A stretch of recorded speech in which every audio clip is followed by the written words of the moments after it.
What's up, guys? So E3 is no more. Man, what a sad day for gaming. A lot of people don't understand just how big E3 was to my generation. The newer generation, they're used to seeing, just Nintendo Directs and Xbox showcases and PlayStation showcases. They do not realize just how massive of a thing E3 was for my generation growing up as preteens, teens, kids. I remember, of course, I'm going to date myself as a dinosaur here, but I remember growing up before the internet, and the only way you really heard of E3 was in your Game Pros and Electronic Gaming Monthlies and Tips and Tricks and PC Gamer and even Nintendo Power every once in a while.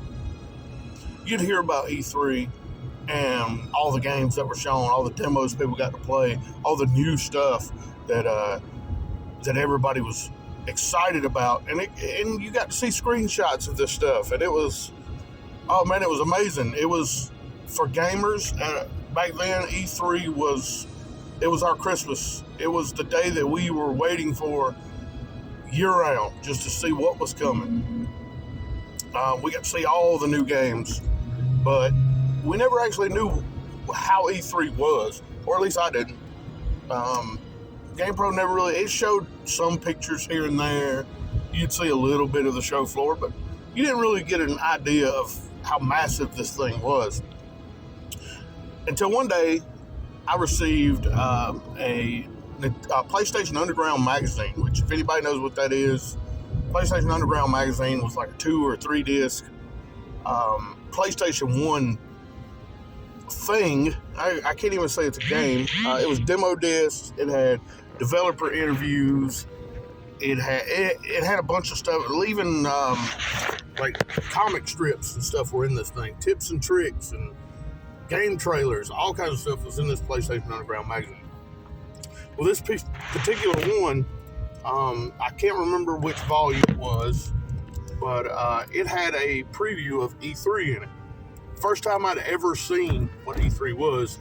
And this PlayStation Underground magazine had a trailer of how E3 went from being just an empty shell of a building, big conference room, to what it became. It was like a time lapse of being put together. And it was neat seeing the tables being put up, the displays being put up, all the lights. It was probably like a 15-minute time lapse going over weeks and weeks of putting this thing together. And that was the first time somebody like me from a small town was able to see just how massive E3 was. And it put it on my bucket list.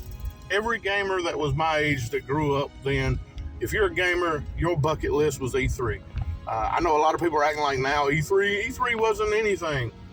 No, growing up, my generation, E3 was, like I say, it was Christmas. It was your holiday for games.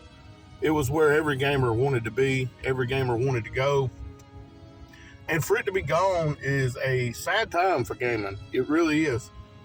It's going to be missed. Now, granted, the past 4 or 5 years, it hasn't even existed as a thing. But, I mean, I remember for years watching it on G4 and Tech TV, watching live E3 coverage. And this was after, of course, the internet had came around. But you actually got to see what it was like. And that's the closest that most of us will ever have gotten to have went to an E3. I know there's plenty of smaller things now. Like you have your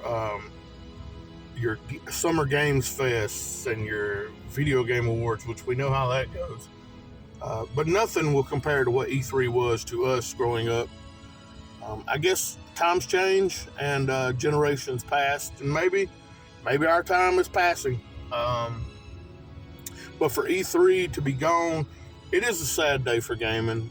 It may not have been what it once was, but to most of us in my generation, E3 was the pinnacle.